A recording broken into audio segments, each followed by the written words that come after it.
श्री शिवाय नमस्तुभ्यम। हर हर महादेव। मध्य प्रदेश के सीहोर के कुबेरेश्वर धाम में गुरुजी पंडित प्रदीप मिश्रा जी के द्वारा बांधी जा रही श्री गुरु पूर्णिमा महोत्सव जो 3 दिवसीय शिव महापुराण कथा थी वह आज तीसरे दिन की पूरी हो चुकी है। आज यह कथा विराम ले चुकी है। आज की कथा में गुरुजी ने हमें बताया कि यदि हमारे जीवन में कोई भी धन संबंधी, व्यवसाय संबंधी या नौकरी संबंधी कोई समस्या आ जाए तो एक उसके लिए एक बहुत ही एक अचूक उपाय बताया जो हमें अधिक मास में करना है। आज की कथा में गुरुजी ने हमें जो सावन के शिवरात्रि पर जो ऑनलाइन अभिषेक होता है उसके बारे में भी जानकारी दी है, और जो सावन के महीने में सो कावड़ यात्रा निकलती है सीहोर से उसके बारे में भी जानकारी दी है। इस सब की जानकारी प्राप्त करने के लिए वीडियो को लास्ट तक जरूर देखें। आज की कथा के सभी उपायों और उपयोगी पत्रों की जानकारी हम आपको इस वीडियो में देंगे। अगर किसी भी कारण से आप आज की कथा नहीं सुन पाए हो तो संपूर्ण कथा का रस्तव आपको इस छोटी सी वीडियो से प्राप्त होने वाला है।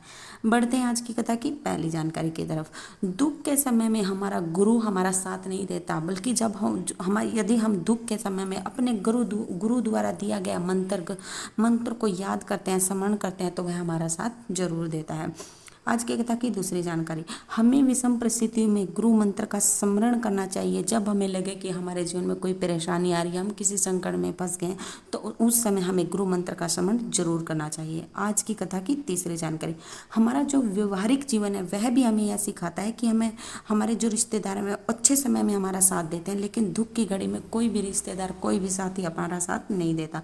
क्योंकि जब शादी होती है तो दूल्हे के जो सब रिश्तेदार होते हैं वो आगे आगे चलते हैं, लेकिन जब अर्थी चलती है तो कोई भी रिश्तेदार आगे नहीं बल्कि पीछे चलते हैं। एक देवती देव ही महादेवी है जो हमारा अंत समय तक साथ देता है। आज की कथा की चौथी जानकारी। गुरुदेव ने बताया कि जब भी आप सीहोर वाले महाराज से गुरु मंत्र लेते हैं, दीक्षा लेते हैं, तो यह मत समझना कि आप सीहोर वाले महाराज से, ये पंडित प्रदीप मिश्रा जी से मंत्र ले रहे हैं, बल्कि आप तो स्वयं कुबेर भंडारी को गुरु मानकर उससे गुरु दीक्षा ले रहे हैं। आज की कथा की पांचवी जानकारी।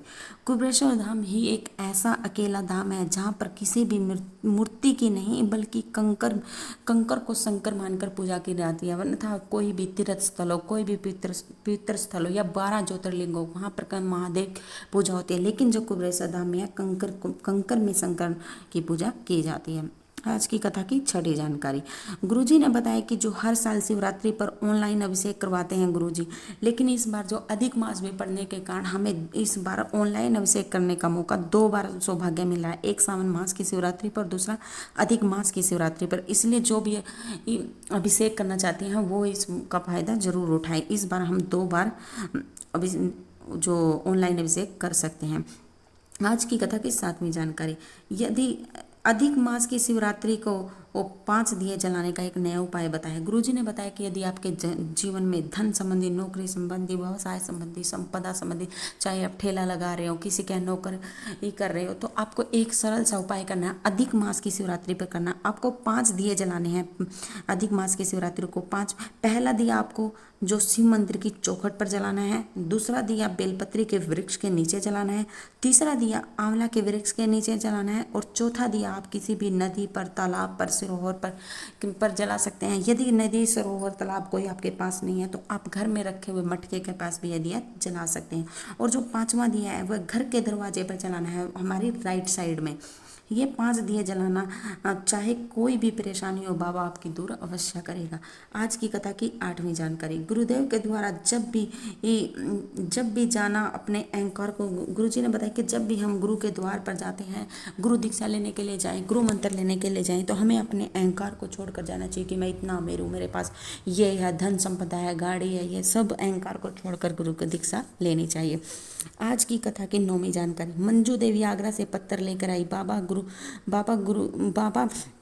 की कृपा का क्या वर्णन करूं गुरुदेव। मेरा पति 12 साल से कुछ भी काम नहीं करता था। फिर किसी ने कहा कि टीवी पर कथा आती है, उसे सुनो और मंदिर जाओ। गुरुजी, हमने कथा सुननी शुरू करी और शिव मंदिर में जाकर सफाई करना शुरू किया। और जो मेरा पति 12 साल से चम्मच भी नहीं हिलाता था, वह मंदिर जाने से बाबा ने 15 दिन में ही, जहाँ साइकिल लेने की औकात नहीं थी, वहाँ 4 व्हीलर गाड़ी खड़ी कर दिया। बस बाबा से एक ही विनय करने आई हूँ कि बाबा जब वहाँ तक इतनी कृपा करी है तो एक कृपा और करना कि एक कथा हमारे आगरा में भी हो जाए। आज की कथा की 10वीं जानकारी।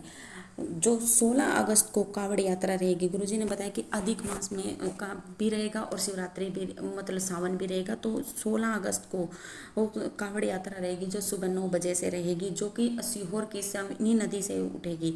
गुरुदेव ने बताया कि 10 किलोमीटर की ये जो यात्रा रहेगी, जो भी सीहोर के जो भी बाबा के मंदिर हैं उनके सामने से निकलेगी।